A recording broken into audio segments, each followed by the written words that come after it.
Assalamualaikum warahmatullahi wabarakatuh. Selamat datang, para pembaca yang budiman. Hari ini, saya ingin berbagi sebuah kisah yang tidak hanya menyeramkan, tetapi juga penuh misteri dan pelajaran hidup. Kisah ini tentang seorang gadis yang dihantui mimpi-mimpi aneh setelah sahabatnya mengalami kecelakaan. Apakah itu hanya bunga tidur, ataukah ada sesuatu yang lebih besar di balik semua itu? Mari kita simak cerita ini dengan hati yang terbuka dan pikiran yang jernih. Malam itu, angin berhembus pelan, membawa aroma tanah basah yang masih tersisa dari hujan sore tadi. Langit gelap tanpa bintang, hanya pendar lampu jalan yang redup, menciptakan bayangan panjang di gang kecil yang sepi. Dari kejauhan, suara serangga malam bercampur dengan langkah kaki seorang gadis yang berjalan pelan, seakan ragu untuk melangkah lebih jauh. "Nah, kowe ngopo kok melaku dewean?" Wes bengilo, suara itu tiba-tiba terdengar dari belakang. Gadis itu menoleh.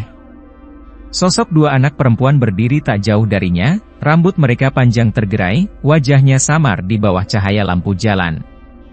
Dia mengenal mereka. Mereka bukan manusia biasa. Dada gadis itu berdegup kencang, bukan karena takut, tetapi karena rasa yang sulit dijelaskan. Sudah lama dia tidak melihat mereka dalam mimpinya. Tapi malam ini, mereka ada di sini, di dunia nyata. Atau ini masih mimpi? Nana adalah seorang gadis yang tumbuh di sebuah desa kecil, tempat malam selalu sunyi dan cerita-cerita lama masih dipercayai banyak orang. Ia anak tunggal dalam keluarga sederhana, tinggal bersama kedua orang tuanya di rumah kayu yang tak terlalu besar, tetapi cukup nyaman. Ibunya seorang penjual sayur di pasar, sementara ayahnya bekerja sebagai buruh bangunan yang sering pulang larut. Sejak kecil, Nana sudah terbiasa bermain sendiri, meskipun di sekolah ia memiliki beberapa teman. Namun, di balik kesehariannya yang tampak biasa, Nana menyimpan rahasia yang tak pernah ia ceritakan kepada siapapun. Sejak usia 7 tahun, ia memiliki teman yang tak bisa dilihat oleh orang lain. Dua anak perempuan berambut panjang, wajah mereka mirip seperti kembar. Mereka sering muncul di dalam mimpinya, bermain dengannya, membimbingnya melewati tempat-tempat asing yang tak pernah ia kenali.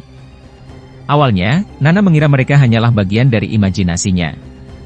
Namun, semakin lama, kehadiran mereka terasa begitu nyata. Kadang-kadang, ia terbangun di tengah malam dengan ingatan samar tentang perbincangan mereka di dalam mimpi. Ada kalanya ia merasa tersesat dalam mimpi-mimpi itu, di sebuah hutan lebat, di kuburan tua dengan batu nisan berlumut, atau di tepi sungai yang airnya hitam pekat. Namun, tak peduli seaneh apapun tempat itu, kedua anak kembar itu selalu datang dan membawanya kembali pulang. Mereka selalu memanggilnya dengan suara yang sama. "Nah, liwat kene, wes, muli." Namun, saat Nana tumbuh lebih besar, keanehan demi keanehan mulai terjadi di dunia nyata. Ia mulai sering mengalami kesurupan, terutama saat ia kelelahan atau sedang berada di tempat yang asing. Pernah suatu kali, saat mengikuti perkemahan pramuka, tubuhnya tiba-tiba lemas dan ia mulai berbicara dengan suara yang bukan suaranya sendiri. Guru agamanya, seorang ustaz yang dihormati di desa, akhirnya menyarankan agar ia diruqyah. Saat ruqyah dilakukan, tubuh Nana bergetar hebat, keringat dingin mengucur dari pelipisnya. Dalam kondisi setengah sadar, ia melihat sosok dua anak kembar itu berdiri di sudut ruangan, menatapnya tanpa ekspresi. Namun, ada sesuatu yang berbeda kali ini. Tatapan mereka seolah mengatakan sesuatu yang tak bisa ia pahami. Dan sejak saat itu, meskipun mereka masih muncul dalam mimpinya, Nana mulai menyadari satu hal, mereka bukan sekadar teman. Mereka adalah sesuatu yang lain. Ketika Nana masuk SMA, ia berusaha menjalani kehidupan yang lebih normal. Ia memiliki sahabat dekat bernama Bunga, seorang gadis ceria yang selalu membawa keceriaan kemanapun ia pergi. Melalui Bunga, Nana kemudian mengenal Sekar, gadis yang kemudian menjadi bagian dari persahabatan mereka. Namun, hubungan mereka tak selalu berjalan mulus. Suatu hari, sebuah peristiwa kecil menimbulkan perselisihan antara Nana dan Sekar. Entah karena kesalahpahaman atau ego masing-masing, mereka tak lagi berbicara satu sama lain. Berbulan-bulan berlalu tanpa satu kata pun diucapkan di antara mereka. Hingga suatu malam, Nana bermimpi kembali berada di dunia yang aneh. Namun kali ini, ada yang berbeda. Dan semuanya dimulai dari sana. Malam itu, hujan baru saja reda, menyisakan kabut tipis yang melayang di atas tanah basah. Nana duduk di tepi tempat tidurnya, menatap ponsel dengan tatapan kosong. Sudah hampir 5 bulan sejak ia terakhir berbicara dengan Sekar, dan meskipun ia ingin memperbaiki hubungan mereka, rasa gengsi masih menahannya. Perselisihan kecil di antara mereka seharusnya tak perlu berlarut-larut, tapi entah kenapa, waktu terus berjalan tanpa ada yang mau memulai pembicaraan. Ia menghela napas, lalu berbaring dan mencoba memejamkan mata. Namun, baru saja ia mulai terlelap, dunia di sekelilingnya berubah. Ia kembali berada di sebuah tempat asing. Di hadapannya, terbentang jalan setapak yang gelap, diapit pohon-pohon besar yang menjulang tinggi. Udara terasa dingin dan lembab. Ia mencoba melangkah, tapi langkahnya terasa berat, seolah-olah ada sesuatu yang menahannya. "Nah, ayo." Suara itu bergema di telinganya. Ia menoleh, dan di ujung jalan, 2 sosok yang tak asing berdiri di sana. Anak kembar itu, teman masa kecilnya. Mereka tersenyum, seperti biasa, tetapi ada sesuatu yang ganjil kali ini. Senyuman mereka tidak membawa kehangatan seperti dulu. Mereka menunjuk ke arah yang lebih gelap, ke jalan setapak yang berkelok menuju kegelapan. Nana merasa ragu. Biasanya, mereka selalu mengantarnya pulang. Tapi kali ini, mereka seperti mengerahkannya ke suatu tempat. Ia membuka mulut, ingin bertanya, tetapi sebelum sempat berbicara, sebuah suara lain terdengar dari belakangnya. "Nana." Suara itu begitu familiar. Pelan-pelan, ia menoleh, dan di sana, berdiri Sekar. Namun, Sekar terlihat berbeda. Wajahnya pucat, matanya kosong, dan tubuhnya sedikit gemetar. Pakaian yang ia kenakan adalah seragam sekolah, tetapi kusut dan basah, seperti habis kehujanan atau sesuatu yang lebih buruk. Sekar melangkah mendekat, tetapi langkahnya tertahan. Ia menatap Nana dengan ekspresi aneh, seolah ingin mengatakan sesuatu, tetapi tak mampu. Bibirnya bergerak-gerak tanpa suara, hanya napas berat yang terdengar. Nana merasa ada sesuatu yang mengganjal di dadanya. Kenapa Sekar ada di sini? Kenapa dia terlihat seperti itu? Sekar. Nana akhirnya bisa bersuara. Sekar menggeleng lemah.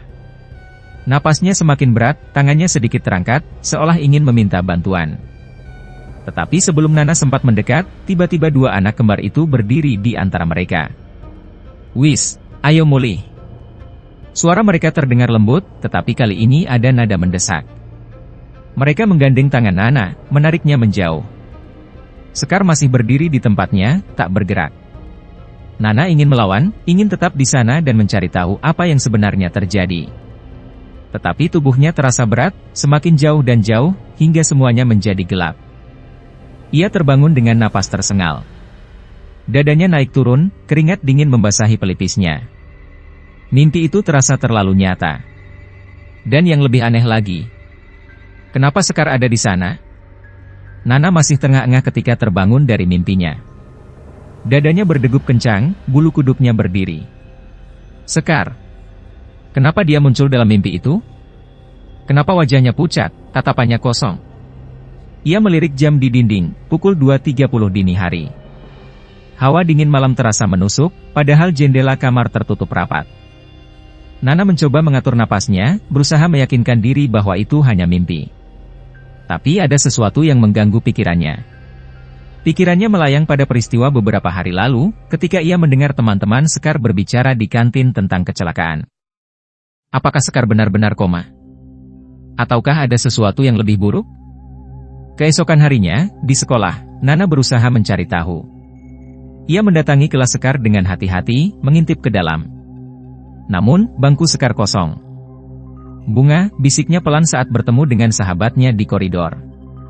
"Sekar, beneran kecelakaan?" Bunga menatapnya dengan ekspresi ragu. "Iya, nah. Parah." Dia belum sadar sejak kecelakaan itu. Jawaban itu membuat dada Nana semakin sesak.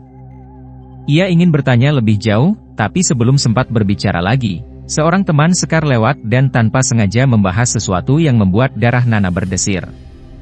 Katanya Sekar kecelakaan di jalan raya depan pasar malam Jumat kemarin, pas hujan deras. Malam Jumat kemarin? Malam yang sama saat Nana bermimpi bertemu Sekar. Seketika, bayangan mimpi itu kembali dalam ingatannya. Sekar berdiri di tengah jalan setapak, wajahnya pucat, pakaiannya basah, seperti seseorang yang baru saja kehujanan. Atau lebih buruk, seseorang yang baru mengalami kecelakaan. Nana merinding. Ia tak bisa mengabaikan firasat buruk yang terus mengganggunya. Malam harinya, ia mencoba mengabaikan semua perasaan aneh yang muncul sejak kejadian itu. Namun, saat ia mencoba tidur, sesuatu yang lain terjadi. Ponselnya berbunyi. Layar menunjukkan panggilan masuk dari nomor tak dikenal. Ia ragu sejenak, tetapi akhirnya mengangkatnya. Halo? Tak ada suara. Hanya desahan napas berat. Halo? Nana mulai gelisah. Lalu, suara pelan terdengar. Suara yang begitu familiar, namun terdengar jauh dan hampa. Nana, tulung. Jantungnya serasa berhenti berdetak. Itu suara Sekar. Nana tercekat. Mulutnya ingin bertanya, tetapi sebelum sempat berbicara, panggilan itu terputus. Tangannya bergetar saat menatap layar ponselnya. Ia mencoba menelpon balik, tetapi nomor itu tak bisa dihubungi. Dadanya berdegup semakin kencang. Sekar koma, tapi kenapa dia bisa menelepon? Atau, itu bukan Sekar? Malam itu, Nana tak bisa tidur.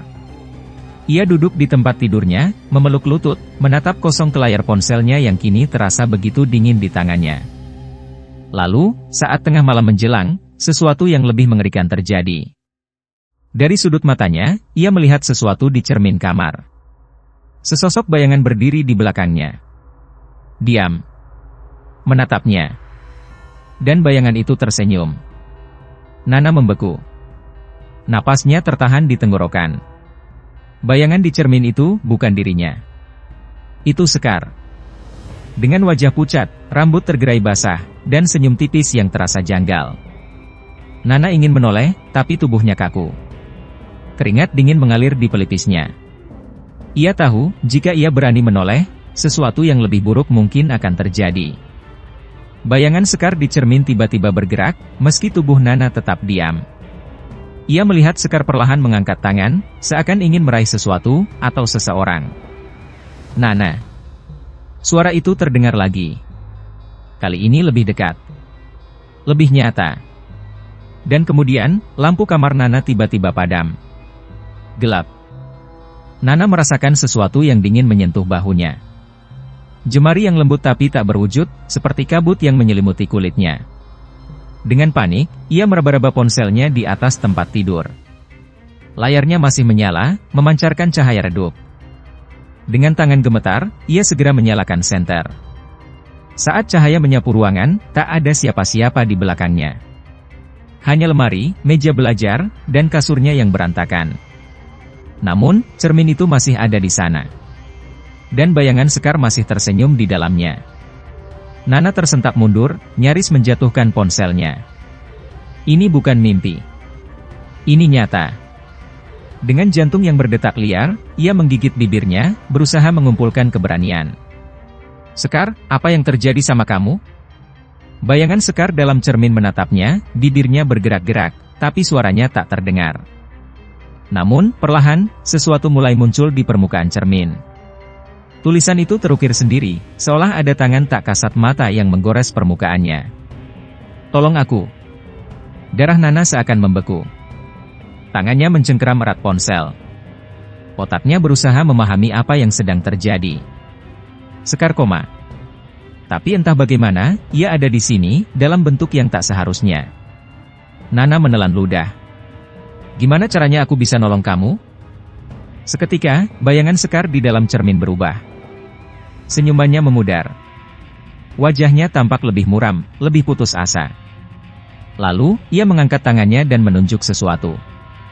Ke dalam cermin. Seakan ingin Nana masuk ke dalam sana.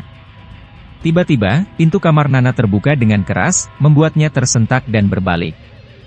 Angin dingin bertiup masuk, membuat tirai jendela berkibar liar. Dari balik pintu, suara itu terdengar lagi. Nana, tulung. Suara Sekar, lemah dan memilukan. Dan tanpa sadar, Nana melangkah maju. Ke arah cermin. Langkah kaki Nana terasa berat saat ia mendekati cermin. Udara di sekelilingnya semakin dingin, membuat bulu kuduknya meremang.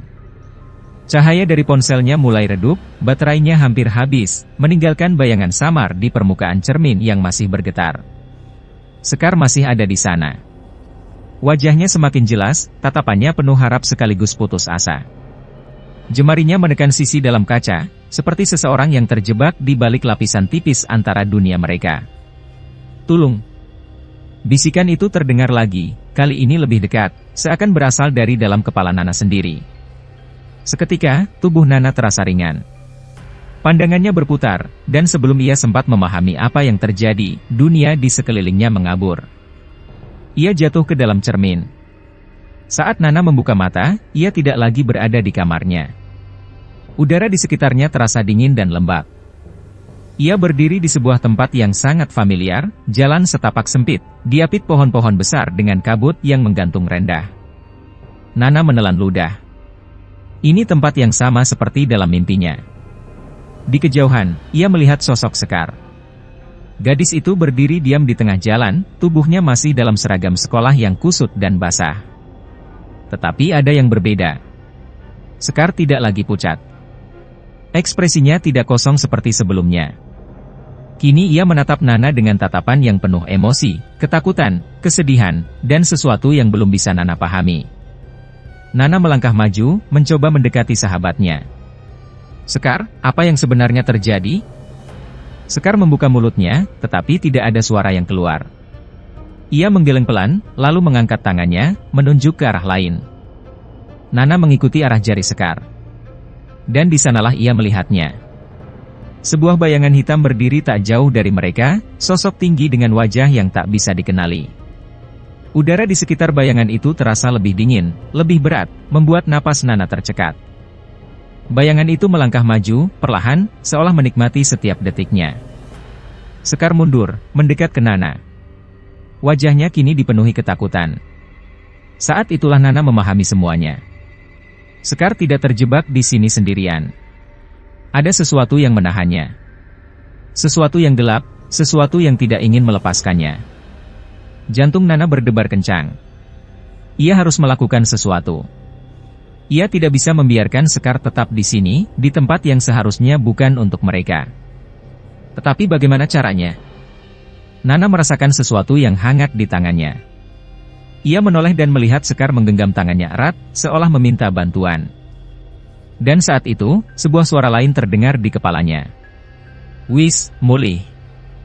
Nana tersentak. Suara itu bukan Sekar. Itu suara yang selalu ia dengar dalam mimpi.